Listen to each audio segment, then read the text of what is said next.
Hello United fans, welcome to another video, and I think I was very impressed with what I saw from you guys against West Ham.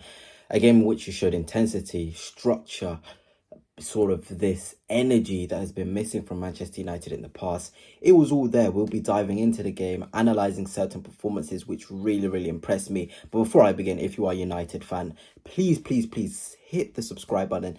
Hit the like button as well, smash it. I want to get more United fans following this channel because I will be analysing you a lot this season. But let us just start with some player performances. And in particular, I think we've got to start with Mr. Bruno Fernandes first off.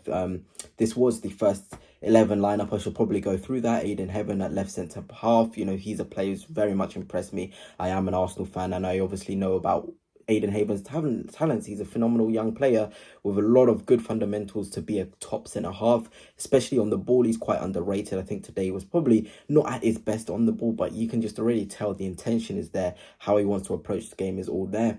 Matthias de Ligt in the middle of the back three. I think that's what Manchester United fans need to see. I'm a massive fan of Harry Maguire. I think he's very good. But Matthias de Ligt is a very good centre back. Then Lenny Yoro, of course. What a performance from him as well. Very good young defender. Then it was a Mainoo Ugarte pivot. When I saw this lineup, I was very interested to see how that would go. I always thought to myself, when Mainoo and Ugarte in the pivot, they haven't got the legs. I think the only other game we saw that happen, I think it was at Anfield, and they actually played very well. Or I might be mistaken, it was Bruno in the pivot instead, and Ahmad, of course, on the wing. But, you know, I'll have to double check that. United fans, let me know. But then it was Bruno Fernandes and Cunha in the 210s with Højlund up front. But let's start, you know, with Bruno Fernandes, who I thought was very good. I genuinely was very impressed with Bruno Fernandes.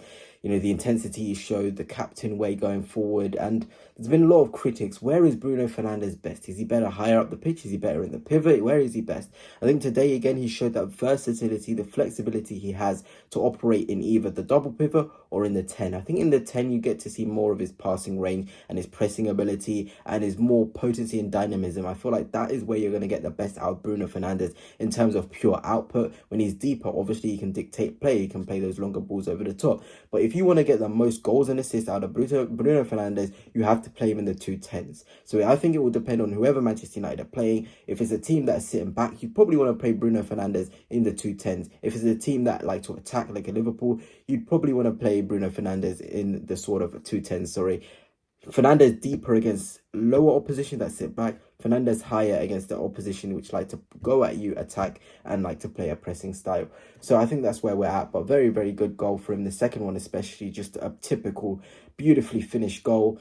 And really nice one in there by, of course, Kobbie Mainoo, who's been phenomenal. I think that's where I want to go next because there's a lot of talk about Kobbie Mainoo. And of course, FootMob here has him down as someone that can play DM, centre mid and AM. Where is he best in Amrin's system? I think today he showed he has the energy. It's always been about fitness with Kobbie, if he can whether play in that pivot or if he can't. But in today's performance, we saw a player willing to do the hard yards, run hard, press high. It was very good. You know, this is a 20-year-old guy. This United cannot afford to lose Kobbie Mainoo. He showed again that he's a special guy, special talent. You know, if there's any player, I'm an Arsenal fan. I'm very lucky to have so many good players in my side. But if I was to look at United, one of the players that I'm looking at and I'd be like, could I have them in my team? It would be Kobbie Mainoo. You know, and I'm sure many other teams like Liverpool's and the Cities, they would not say no to a Kobbie Mainoo in their side. That's the quality of player you have. It's about finding the right position for him, where he's going to thrive, where he's going to be at his best. But for me, Kobbie Mainoo certainly has so much ability. You know, he's got all the different things which you really look at him and be like, you have to be able to work here. You genuinely have to be able to work for Manchester United. And it's not just Kobbie Mainoo in there as well. I thought Ugarte was quite strong, very good in terms of ball winning. He was everywhere. It was like one of those performances that Ugarte has. Anfield was the other one where I was like, oh, there's something in this guy, but very impressive. You know, the back three, I obviously want to leave Cunha to last because there's a lot to say. The back three was pretty strong. Aiden Heaven got kind of spun for the Jarrod Bowen goal, but those are the moments that you sort of look at and be like, okay, we can coach this. He wasn't set correctly. Jarrod Bowen is a sort of player who can produce special moments like that as well. It's no shame to be skinned like that by Jarrod Bowen. Matthias de Ligt strong. There was a lot of good interceptions. There was a 2-minute period in the first half where he was heading everything away, clearing out the front stick. He's a really commanding centre half, and Lenny Yoro as well, a brilliant young talent. A quiet game for Ahmad. Dorgu on the other hand absolutely had Todibo on toast. My word, him and Cunha, they were really taking turns to really turn it into a wretched day for Todibo, if we're going to be brutally honest. That is what was happening on that side, because my word, you know, Dorgu, the power, the pace, the energy, that's what we all expected from Dorgu when he first came into the club. It's taken him a bit of a while to bed in, and obviously that would happen. But the way he had Todibo and sort of toast is what you want to be seeing if you're a United fan. And of course, Matheus Cunha was phenomenal, I think. Really, really good. Just the way he picks up the ball and just starts driving. It's a joke. You can't stop him when he's at full flight. And people will ask, where's his best position? I feel like in those 210s, that is his best position. I know false nine, he can play there in ultimate circumstances. Potentially, if you want to play Cunha up front and Mount in there with Mbeumo as well, you want to play Cunha up front with Bruno and Mbeumo behind you, it can work. But Cunha needs to be receiving in those deeper areas and driving. Look how many times he took West Ham players out of the game. And look, this is a Premier League opposition. They played a very strong lineup, probably a lineup I would expect, you know, West Ham to go into the first game of the season and play, because it looks like they're not signing anyone. United look good. They look strong. They look crisp. They look structured. They look like they couldn't really get sort of dominated in certain aspects of the game. And that's all you can ask for. A structure and players that look really, really good. And of course, Rasmus Højlund, again, I talked about him a bit earlier. He looked very, very good running those channels. A couple of nice moments, taking some shots which hit the post. There's something there for Rasmus, but you need somebody in there to take the pressure off him, because being a centre forward for United is no easy feat. But anyway, let's get into more the second half 11 as I go onto Twitter here.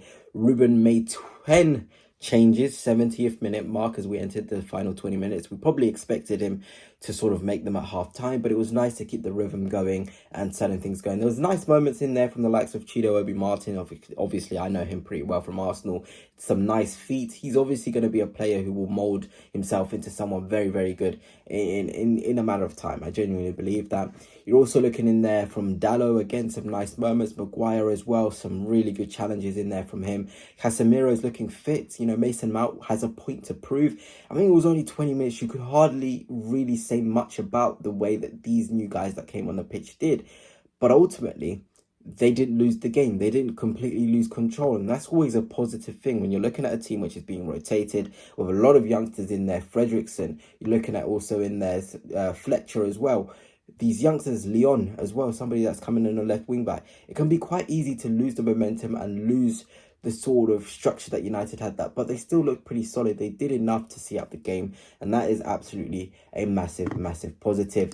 And of course, here are a couple of images from the United players here out in, I think it's the MetLife Stadium that they were at. Bruno Fernandes in here, Cunha, Rasmus Højlund, a couple of the fans as well here. You know, it was a nice occasion for United. It genuinely was, to get with the fans, to sort of show everybody that they have that global pull in the US as well. And this is a tournament, I think it's the Summer Series. I think this is part of the Summer Series. Potentially, I might be probably wrong with that. But if they are part of that Summer Series, go out there and win it. You know, that's what it's all about. Winning is a habit, and United can start that here. But anyway, that's it for now. Hope you have enjoyed, and until next time, peace.